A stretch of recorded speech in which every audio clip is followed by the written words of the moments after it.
আমরা আজকে পেট্রোল ইঞ্জিনের যে সব পার্টস আছে এগুলাতে পরিচিত হব আপাতত, শুধু পরিচিত যে কোনটা কাজ কি, কোনটার নাম কি, এইটুকু। এরপরে আবার নেক্সট ক্লাসে হয়তো বা এক একটা অপশন নিয়ে কাজ করা হবে, যেমন কুলিং সিস্টেম নিয়ে কথা বলা হবে, বা লুব্রিকেটিং সিস্টেম নিয়ে কথা বলা হবে, বা ফুয়েল সিস্টেম নিয়ে কথা বলা হবে, বা স্পার্কিং যে হয় ওই সিস্টেম নিয়ে কথা বলা হবে। আজকে শুধুমাত্র আমরা বিভিন্ন জিনিসের নাম জানবো আর কাজ জানবো, বাকিটা পরে। ঠিক আছে? আপনাদেরকে আমি ইয়ার কথা বলছিলাম, স্পার্ক প্লাগের কথা বলছিলাম, মনে আছে? স্পার্ক প্লাগ থাকে হচ্ছে এই যে ইগনিশন কয়েলের নিচে। স্পার্ক প্লাগ স্পার্কিং এর মাধ্যমে জ্বালানি দহন করে, আর জ্বালানি স্প্রে করে হচ্ছে ইনজেক্টর, যেটা এখানে থাকে এটার মধ্যে। পেট্রোল ইঞ্জিন এই যে হালকা যান এই পেট্রোল ইঞ্জিনে হয় কত সিলিন্ডার? 4টা সিলিন্ডার। 4টা সিলিন্ডার বুঝবেন কেমনে? এই দেখেন, 1টা 2টা 3টা 4টা ইগনিশন কয়েল আছে। 4টা ইগনিশন কয়েলের নিচে 4টা স্পার্ক প্লাগ আছে। স্পার্ক প্লাগের নিচে হচ্ছে সিলিন্ডার আছে, ইঞ্জিন সিলিন্ডার। এটা হচ্ছে কি তাহলে? 4 সিলিন্ডারের ইঞ্জিন। কয়টা? 4টা 4 সিলিন্ডারের ইঞ্জিন। 4 স্ট্রোক 6 সিলিন্ডারও 4 স্ট্রোক থাকতে পারে, আবার 2 স্ট্রোক ইঞ্জিনও, মানে এদিকে জানি কয় একটা সিলিন্ডার ইঞ্জিনও 4 স্ট্রোক হইতে পারে। কিন্তু কথা হচ্ছে আপনার বিষয়টা ভিন্ন। এটা হচ্ছে 4 সিলিন্ডার ইঞ্জিন। 6 সিলিন্ডার হইলে স্পার্ক প্লাগ কয়টা থাকবে? 6টা। 8টা হইলে 8টা থাকবে। প্রতি সিলিন্ডারের উপরে স্পার্ক প্লাগ থাকবে কয়টা? একটা করে। প্রতি সিলিন্ডারে একটা। 7 সিলিন্ডার হইলে 4টা, 6 সিলিন্ডার হইলে 6টা। এই যে 7 সিলিন্ডার বা 6 সিলিন্ডার বা 8, এটা আমরা বুঝবো হচ্ছে দেখেন এই যে ম্যানিফোল্ড কি ইনটেক ম্যানিফোল্ড। ইনটেক ম্যানিফোল্ডের গাট কয়টা আছে? 4টা। এখানে স্পার্ক প্লাগের উপরে ইগনিশন কয়েল আছে কয়টা? 4টা। ইগনিশন কয়েল আছে 4টা। এই পাশে এটা হচ্ছে ইনটেক ম্যানিফোল্ড, এটা হচ্ছে এক্সস্ট ম্যানিফোল্ড। এক্সস্ট ম্যানিফোল্ড এটা ভিতরে দিয়ে খেয়াল করেন, এই যে 1টা 2টা 3টা 4টা কয়টা আছে? তার মানে এটা 4 সিলিন্ডার ইঞ্জিন। ঠিক আছে? এটা মাথায় নিয়ে নেন, 4 সিলিন্ডার ইঞ্জিন। যদি 6টা থাকতো তাহলে 6 সিলিন্ডার ইঞ্জিন। এই দেখেন এই দুইটা সাইডটা একসাথে হয়ে বের হয়েছে, ঠিক আছে। এরপর এখানে এসে একসাথে হয়ে গেছে। এটা হচ্ছে সাইলেন্সার বক্স। সাইলেন্সারের কাজ হচ্ছে শব্দ নিয়ন্ত্রণ। আপনাদেরকে ইনটেক ভালভ আর এক্সস্ট ভালভের কাজ বলা হয় না। এই যে ইনটেক ম্যানিফোল্ডটা, ইনটেকের কথা থেকে দেখেন, এটার নাম হচ্ছে এয়ার ফিল্টার। কি? Air filter. যদি ফিল্টার সম্পর্কে প্রশ্ন আসে, সেটা এয়ার ফিল্টার হোক, ফুয়েল ফিল্টার হোক, মোবিল ফিল্টার হোক, ফিল্টারের কাজ হচ্ছে পরিষ্কার করা। যে প্রসঙ্গে আসুক, ধরেন এয়ার ফিল্টারের কাজ কি? বাতাস পরিষ্কার। ফুয়েল ফিল্টারের কাজ কি? তেল পরিষ্কার করা। ঠিক আছে? এভাবে ফিল্টারের কাজ আসলে লিখবেন পরিষ্কার করা। এটা হচ্ছে ফিল্টার, এটা হচ্ছে সেন্সর। বাতাস প্রবেশ করতেছে, বাতাসের গতিবেগ এগুলো ইয়ে করে। এই দেখেন এখান থেকে দূষিত বাতাস, আমরা যে বাতাসটা নিঃশ্বাস নিই, সম্পূর্ণ বাতাস কিন্তু অক্সিজেন না, 21% অক্সিজেন।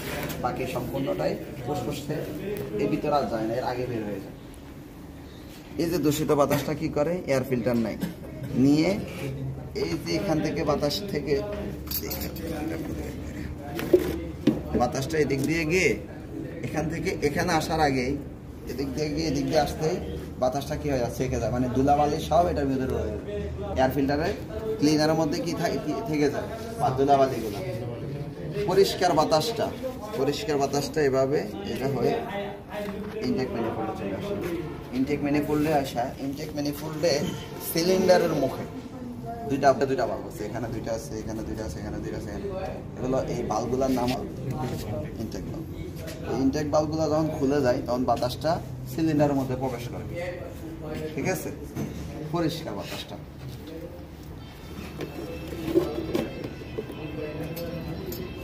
এরপরে এটা হচ্ছে বাতাস কিভাবে পরিষ্কার করে ইএফআই ইঞ্জিনে, সেটা দেখাইলাম। পরিষ্কার হয়ে এভাবে ইনটেক ম্যানিফোল্ডে ইনটেক বাল্ব হয়ে সিলিন্ডারও প্রবেশ করে। এরপরে দেখেন এটা হচ্ছে কি? Ignition coil. এটার মধ্যে এটার ভিতরে আছে স্পার্ক প্লাগ।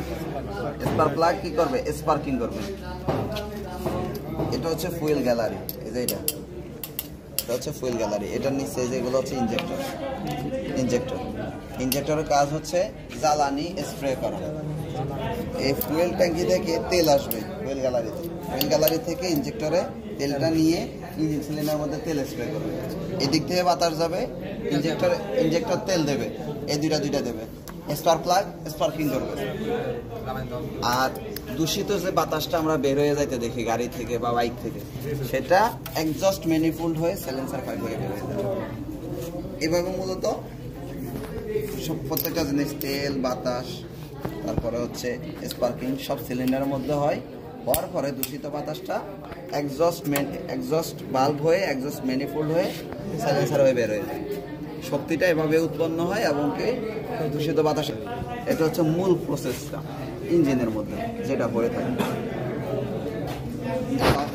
এর সাথে যে জিনিসগুলো আর সম্পর্কিত, যেমন এই যে এটা তো ইঞ্জিনের মধ্যে শক্তি উৎপন্ন হয়, এটাকে তো ঠান্ডা রাখতে হবে। ঠান্ডা রাখার জন্য কি আছে? কুলিং সিস্টেমে এটা হচ্ছে রেডিয়েটর। কি রেডিয়েটর? এই রেডিয়েটরের কাজ আসে যে রেডিয়েটরের কাজ কি? রেডিয়েটরের কাজ হচ্ছে পানির আবরণ করা। আর রেডিয়েটরের মধ্যে কি হয়? পানির তাপটা অপসারণ হয়। আর এই রেডিয়েটরের পানিকে ঠান্ডা করে কে? Cooling fan. Cooling fan. আর এটা হচ্ছে রেডিয়েটরে পানি ডালার জন্য রেডিয়েটর প্রেসার ক্যাপ। ঠিক আছে, এটার মধ্যে পানি দেওয়া হয়। পানির পরিমাণ এই যে এইখান পর্যন্ত, ঠিক আছে, এইটার উপর পর্যন্ত, এই চাকিটা পর্যন্ত, এইটুকু, একবার উপরে না, এই যে চাকি পর্যন্ত। এই জন্য প্রতিদিন সকালে গাড়ি বের করার সময় অবশ্যই রেডিয়েটর পানি চেক করতে হবে। যে পানি কম থাকে তাহলে কিন্তু ইঞ্জিন ওভারহিট হবে। এই যে একটা পাইপ দেখতেছেন, আর একটা পাইপ দেখতেছেন, এই অয়েল পাইপ। এই যে পানিটা যখন রেডিয়েটরে দেওয়া হয়, এই পানিটা লোয়ার হুস পাইপ দিয়ে কোথায় যায়? ইঞ্জিনে যায় ঠান্ডা পানিটা, আর গিয়ে আবার আপার হুস পাইপ দিয়ে রেডিয়েটরে চলে আসে। এভাবে সার্কুলেশন হয়, এদিক দিয়ে গিয়ে এদিক দিয়ে আসে। এটা আরো বিস্তারিত পরে কথা বলবো। আচ্ছা, এরপরে এই যে স্পার্ক প্লাগে স্পার্কিং আসে বা বিভিন্ন মিটার মোটরে বিদ্যুৎ যায়, কোথা থেকে? ব্যাটারি। এখানে তো ব্যাটারি নাই, কিন্তু ব্যাটারি রাখলে এখানে একটা রাখতাম আমরা, এই ব্যাটারি লাইন। এই যে ব্যাটারি থেকে বিদ্যুৎ বিভিন্ন জায়গায় যাচ্ছে, বিভিন্ন হর্নে, বিভিন্ন মিটারে, লাইটে, সেলফ স্টার্টারে, অনেক জায়গায় বিদ্যুৎ যাচ্ছে। এই যে বিদ্যুৎ যেতে যেতে সর্বোচ্চ 3 ঘন্টা, 4 ঘন্টা, 5 ঘন্টা হয়তো ব্যাটারি ব্যাকআপ দিতে পারবে। তো ব্যাটারি তো দুর্বল হয়ে যাবে না? ব্যাটারিকে চার্জ করে আবার কি? ডাইনামো। ডাইনামোকে ঘুরাই ইঞ্জিনের ইনপুট আউটপুট দুইটা শক্তি চলমান থাকে হচ্ছে ক্র্যাঙ্কশ্যাফটের উপরে। কার উপরে? ক্র্যাঙ্কশ্যাফটের উপরে। ইঞ্জিনের 6টা প্রধান অংশ লিখেছিলাম আজকে, মনে আছে? এটা হচ্ছে ইঞ্জিন। হ্যাঁ, এখান থেকে এখান পর্যন্ত হচ্ছে ইঞ্জিন হেড। এরপরে এখান থেকে আবার নিচ পর্যন্ত, এই যে এই সাইড পর্যন্ত হচ্ছে ইঞ্জিন ব্লক। এটা থেকে একবারে নিচের অংশ যেটা ইঞ্জিন অয়েলের ক্যাপাসিটি, অনেক টাইট করে ফেলছে।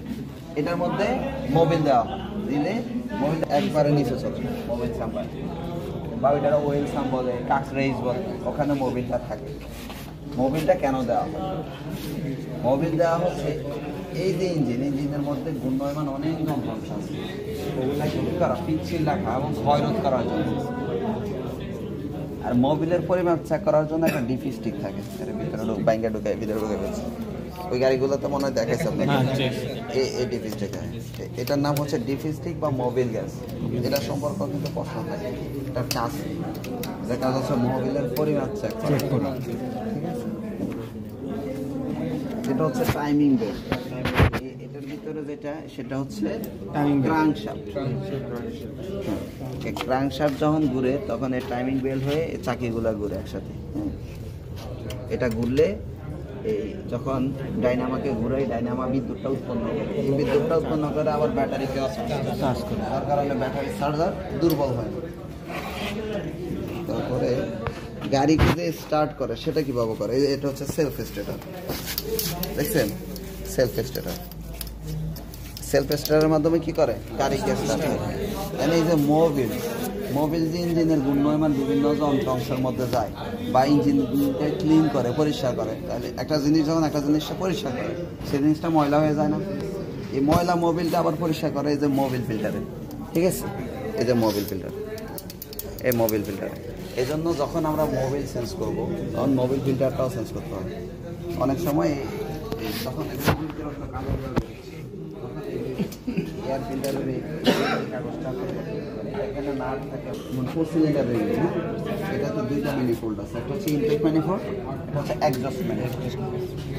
প্রত্যেকটা সিলিন্ডারের উপরে এক একটা স্পার্ক প্লাগ আছে। দেখেন এটা নিয়ে কিন্তু কষ্ট থাকে, 3 ধরনের 4 ধরনের ঘুরেই ফেসায়। যেমন প্রতি সিলিন্ডারে কয়টি প্লাগ থাকে, এটা এক ধরনের প্রশ্ন। স্পার্ক প্লাগ কোথায় থাকে, এটা হচ্ছে এক ধরনের। স্পার্ক প্লাগের কাজ কি, এটাও কিন্তু একটা প্রশ্ন। এরপর 4 সিলিন্ডার ইঞ্জিনে কয়টি স্পার্ক প্লাগ থাকে, এটা 6 সিলিন্ডার ইঞ্জিনে কয়টি স্পার্ক প্লাগ থাকে। মানে একটাই জিনিস কিন্তু প্রশ্ন বিভিন্নভাবে ঘুরে ফেসাই করতে পারবে, উত্তর একটাই। বুঝতে পারছেন?